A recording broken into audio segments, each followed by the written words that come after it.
Testing the moral status of artificial beings, Part 2, Tests of Feeling.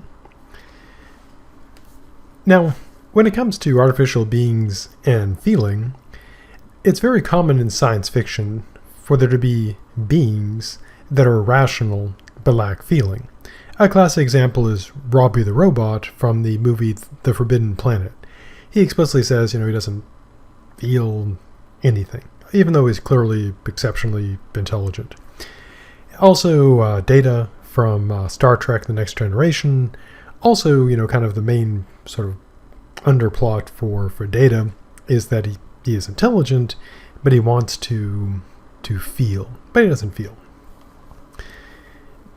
Now, a being's capacity to feel something like pain would definitely be relevant to the moral status of an entity in terms of like practical applications. So, for example, if you take Robbie the Robot, we'd think it would be reasonable to think it would be wrong to break his arm. But if you take a living creature that could feel pain, it would be probably even worse to break the arm of a living creature that could feel pain, because on top of the structural damage, there would be the pain and suffering. Now, since artificial beings could, if science fiction is a guide, be thinking, yet unfeeling, this would certainly be relevant to their moral status. So, an approach to the moral status of animals is to base it not on their intelligence, but on their capacity to feel and suffer. Now, a good and well-developed version of this is from Peter Singer, famous philosopher. He's actually kind of famous. You might have heard about him.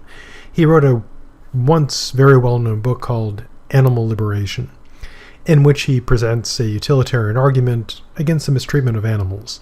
And the gist of the work is essentially to make the argument that the suffering of animals outweighs whatever enjoyment we might get from eating them. Also, their suffering outweighs what benefits we might get from testing on them, etc. And the book is a very detailed, essentially, catalog of all the horrible things that we as humans do to animals. So, if we're going to take the approach that feeling and suffering can matter, then we would need, of course, tests for feeling.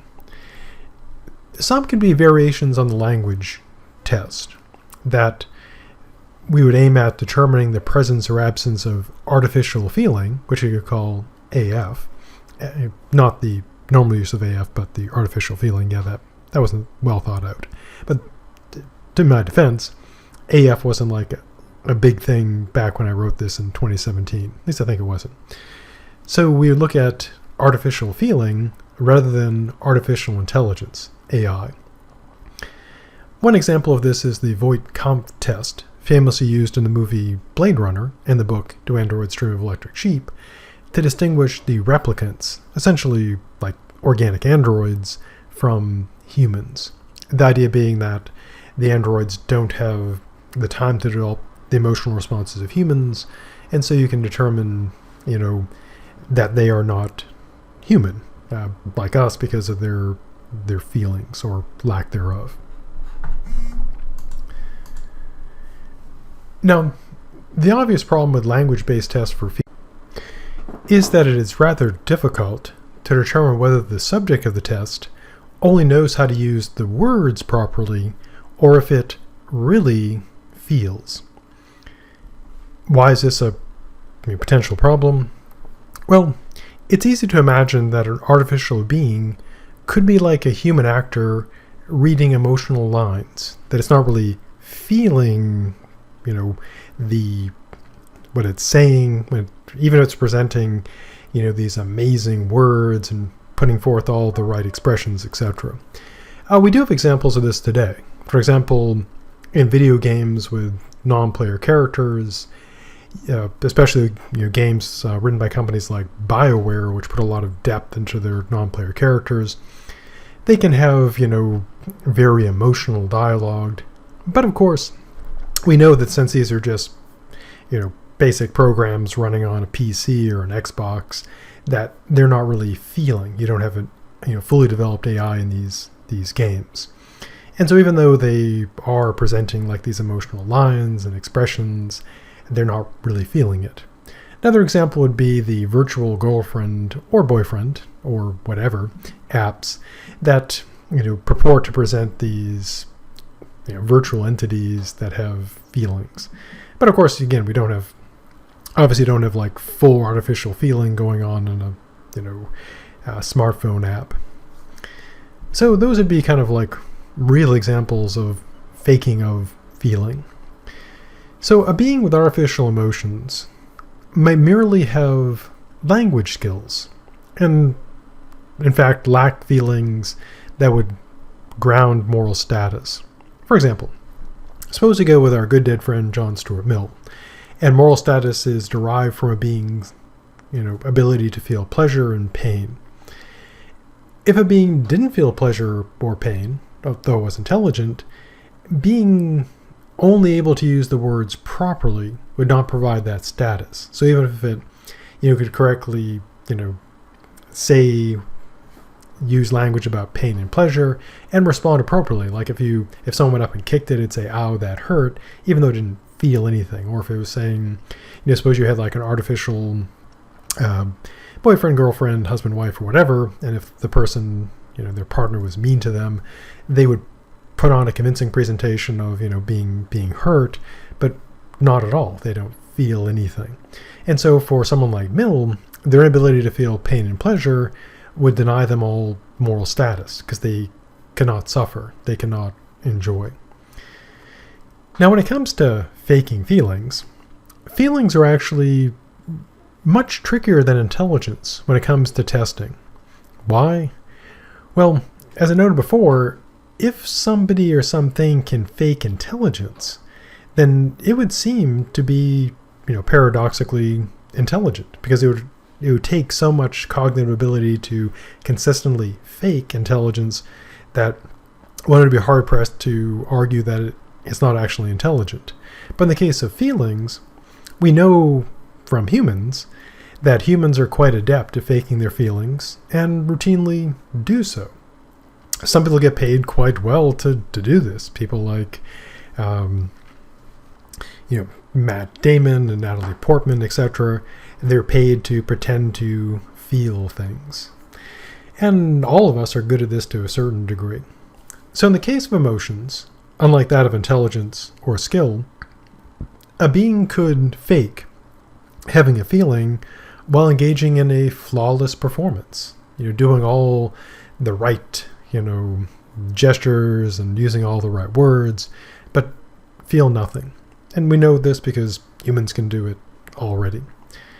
In contrast, while an actor could play the role of someone engaging in fake surgery, a person could not routinely perform actual surgeries by faking surgical skill. But a person could fake, feeling sad about the death of somebody who is undergoing surgery. They may feel nothing at all, or be happy because perhaps they're inheriting a lot of money and they didn't really like the person in the first place.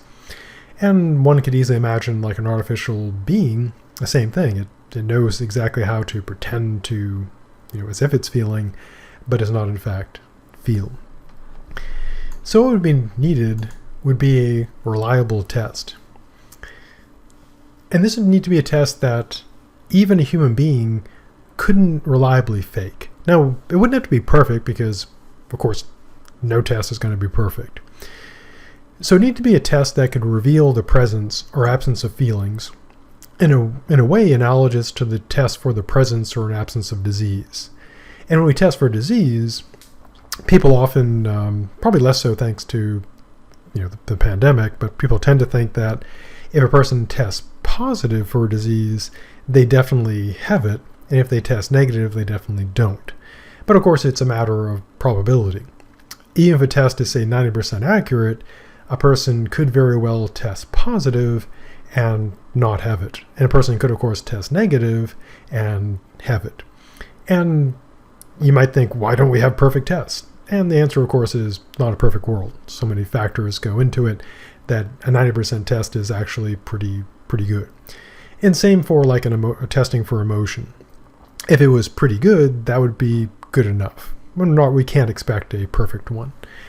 Now, we do have a fictional example. I mentioned this earlier. The Voight-Kampff test and Philip K. Dick's Do Androids Dream of Electric Sheep, which is probably better known as the movie Blade Runner. And in this movie, there are replicants, effectively artificial humans, and because the way their life cycle works, they don't develop like full human emotions. So apparently they're physically indistinguishable from humans, which may seem kind of odd, like given their capabilities, why wouldn't they be like genetically different, or why not just put in a simple tag? But anyways, the whole point of the test is they don't have the same sort of emotional structures as humans, and so the test is supposedly reliable in distinguishing between replicants and humans. Although they do raise questions about how accurate the test is. Now, kind of a real example is Robert Hare's psychopathy checklist. And this is intended to distinguish psychopaths from normal people. And again, there's a question of how accurate it would be, and if someone's a psychopath, there's a question of, would they answer the questions honestly?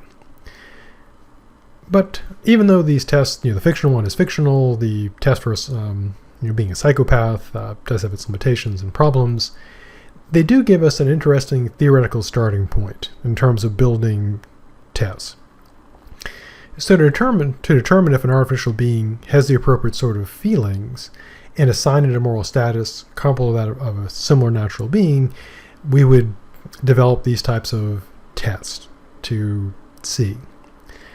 Now, another area to look at is, of course, psychological tests. And if you've taken a class in psychology, you might have volunteered, perhaps for some extra credit or perhaps payments, to participate in psychological tests and experiments. And so we have all kinds of psychological tests relating to emotions. And there are tests for what some psychologists call emotional intelligence, which is a capacity to understand the feelings of others, and most especially their motivations. Now, of course, one obvious concern here is that when someone has this emotional intelligence, that it means they understand these emotions, they understand these feelings, but probably intellectually. They're useful for both cooperating with people, knowing what motivates people so you can work well with them, but they're also incredibly useful for manipulation. So if you know what motivates others, it makes it more effective and easier to manipulate them for good or for bad. A good example, spoilers of course, is the movie Ex Machina, where the android in the movie, we never really know whether she feels anything, but she clearly understands human emotion and, through the power of the script, is able to masterfully manipulate the human characters, quite effectively outmaneuver them. And so it might be the case that the android character in the movie doesn't feel any of this, but is capable of understanding it to such a degree that she is an incredible manipulator.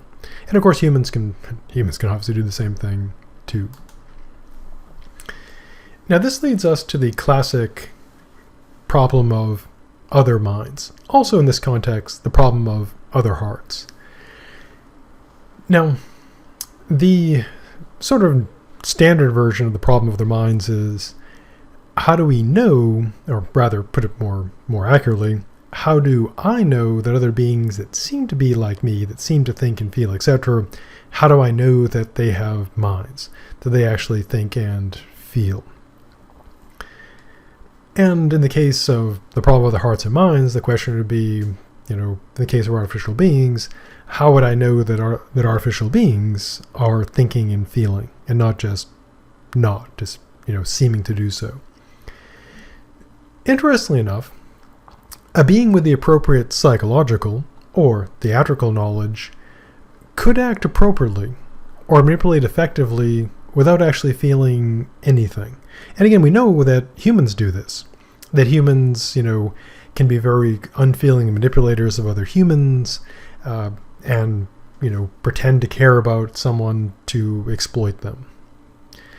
Now Spinoza, our good dead friend Spinoza, the pantheist guy, he believed that he could work out human emotions with geometric exactness. Didn't quite do so, but imagine that this could be done. You could develop, say, a robust science of emotions. So an unfeeling artificial being, or an unfeeling natural being, equipped with axioms, theorems, and the right algorithms, could think its way through feelings. So it wouldn't be feeling, it would be thinking. It would not feel the right response, but it would understand what the right response would be, and then simulate that response, the right words, the right gesture, the right expression. While such an artificial being would lack whatever moral status is conferred by feelings, it would still have the moral status conferred by its intelligence. So even if the being didn't feel, it would still be intelligent, smart enough to fake its way through emotions effectively, which require a great deal of intelligence. And so it would seem to get status based on that. Unless, of course, status was based entirely on feeling, in which case faking would not give status. So what about doubt? Because there's a lot of doubt in philosophy. Well, there'll always be room for doubt, whether another being, be it an artificial being or a natural being, has thoughts and feelings. So there'd be very practical doubt about the effectiveness of the tests. And this would be analogous to what I mentioned earlier, doubts about medical tests. Even a 95% accurate, medical test will still have false positives. As I say, a person tests positive, but they're not infected. And of course also false negatives, where a person tests negative, but they are in fact infected. And of course there always lurks in the background the problem of other minds.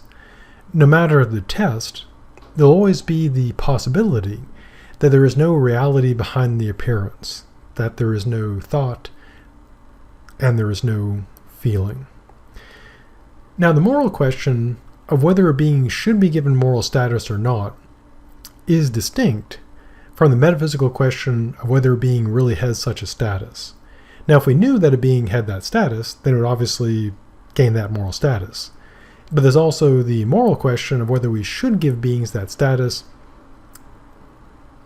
whether we know they have the metaphysical status or not. And we'll turn to a presumption of status in our next video.